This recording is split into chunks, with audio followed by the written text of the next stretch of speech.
बच्चों, let's read this question. The question says that a horizontally oriented copper rod of length L is rotated about a vertical axis passing through its middle.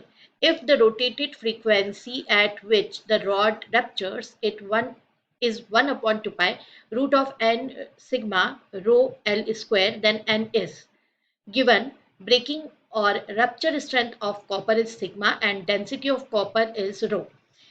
आइए बच्चों, इसके लिए सबसे पहले तो हम इसके लिए फ्री बॉडी डायग्राम बना लेते हैं जिससे कि हम इसके की कंसेप्ट को समझ सकें। बच्चों, ये है फ्री बॉडी डायग्राम जो हम ले रहे हैं। इसके मिडिल से ये एक्सिस पास आउट हो रहा है और ओमेगा एंगुलर वेलोसिटी से ये एक्सिस के अबाउट रोटेट होगा। तो this one is axis omega, that is equals to angular velocity. Sigma हमें गिवन है, सिग्मा दैट इज ब्रेकिंग और रप्चर स्ट्रेंथ। यहाँ पर हम एक स्मॉल एलिमेंट कंसीडर कर लेते हैं जिसका की लेंथ है dx। तो बच्चों, इस तरफ उस पर फोर्स F लग रहा होगा और फोर्स इस तरफ भी लगेगा F इंटू dF। dF इसलिए क्योंकि इस तरफ और भी उसके एलिमेंट्स प्रेजेंट हैं। तो हम एक और स्मॉलेस्ट डायग्राम बना रहे हैं कि इस तरीके से ओमेगा एंगुलर वेलोसिटी से एक्सिस के अबाउट रोटेट हो रहा है और ये है एंड पॉइंट, मतलब फ्री एंड।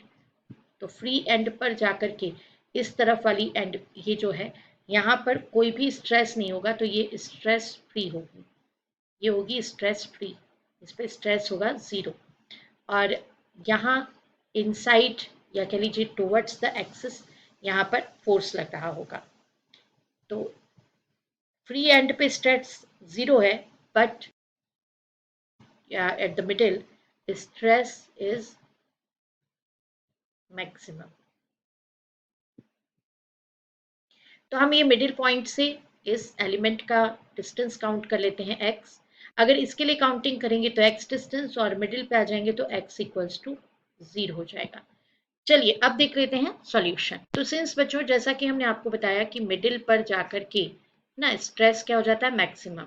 तो at the middle stress is equals to maximum. Therefore rod यहां पर जाकर के ही ब्रेक होगा, तो rod will rupture at the middle. मतलब मुझे इसी के लिए कैलकुलेशन करना है, that is the for middle point. Since we know that इसको कैलकुलेट करने के लिए मुझे फोर्स कैलकुलेट करना होगा, तो since force equals to mass into acceleration, ये कैलकुलेट करना है फॉर स्मॉल एलिमेंट जो हमने कंसीडर किया है। फॉर स्मॉल एलिमेंट इसका हम मास कैलकुलेट करेंगे। सपोज इसके मास को मैंने dm से रिप्रेजेंट किया है, तो मास इज इक्वल्स टू होगा density into volume, density into volume. अब देखिए बच्चों, डेंसिटी जो है वो तो हमें रो गिवन है और वॉल्यूम हम कैलकुलेट करेंगे। तो cross sectional area A into length dx। तो A क्या है यहाँ पे, A is equals to cross section area for element, area of element. ये कैलकुलेशन हुआ हमारा। एक्सेलरेशन काउंट करेंगे क्योंकि एक्सेलरेशन भी, तो एक्सेलरेशन हमारा हो जाएगा ओमेगा स्क्वायर एक्स, क्योंकि किसके लिए, because of that acceleration counted as angular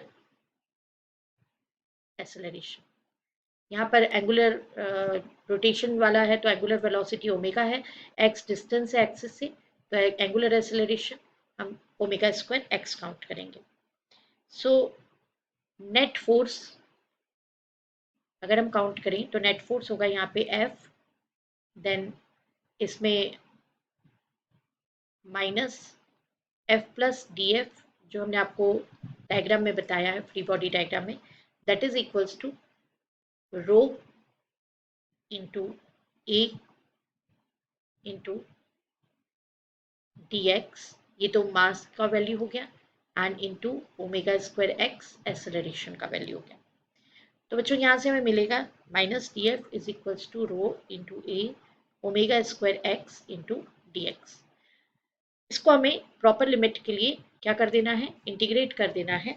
integration करेंगे इसका 0 to f df with minus sign, तो माइनस यहाँ चला जाएगा, and equals to rho A omega square, ये तो हमारा कांस्टेंट रहेगा। अब हम ले रहे हैं यहाँ पे x इक्वल्स टू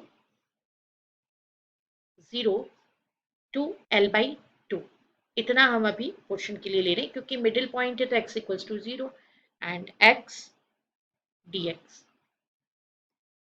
तो बच्चों जब हम इसे इंटीग्रेट करेंगे देन हमारे पास f का वैल्यू आ जाएगा, f equals to rho A omega square and x square by 2 0 to L by two, ये होगा rho A omega square and then L square by 8 and minus 0 को हमने यहाँ पर शो नहीं किया है। अब हम एट द सेंटर ही जा रहे हैं, तो एट द सेंटर हम पहले ही x इक्वल्स टू 0 ले चुके हैं, तो at the centre this is value of force जो कि हमने काउंट की।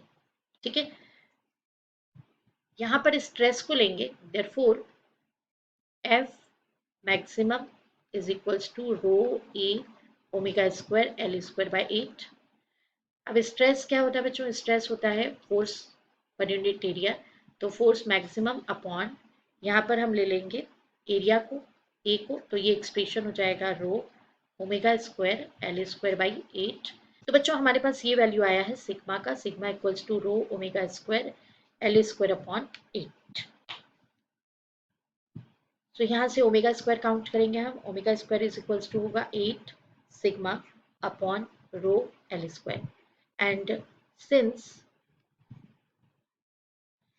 rotating frequency is equals to omega upon 2 pi, तो ये ओमेगा के प्लेस पे आप वैल्यू सब्सटीट्यूट लेकर के आगे बढ़ेंगे, तो देयरफॉर आपको लेना है rotating frequency is equals to 1 upon 2 pi, and omega का यहाँ पे आप वैल्यू अगर कैलकुलेट करेंगे तो ओमेगा इक्वल्स टू आपको मिलेगा रूट के अंदर 8 sigma upon rho L square, तो रूट के अंदर आप ले लेंगे इसको 8 sigma upon rho L square. तो गिवन जो एक्सप्रेशन है उससे अगर आप कंपेयर करें तो यहाँ पे n का वैल्यू अपने पास कितना आ गया है, 8 आ गया है। देखिए आपके पास ये जो एक्सप्रेशन है ना, तो ये एक्सप्रेशन में हमने जो काउंट किया उसमें एक्सप्रेशन आया है 1 upon 2 pi inside the root 8 sigma upon rho L square. तो अगर हम कंपैरिजन करें तो यहाँ n के प्लेस पे क्या आ रहा है, 8 आ रहा है, तो therefore n equals to 8। This is our answer. I hope you understood it well. Best of luck. Thank you.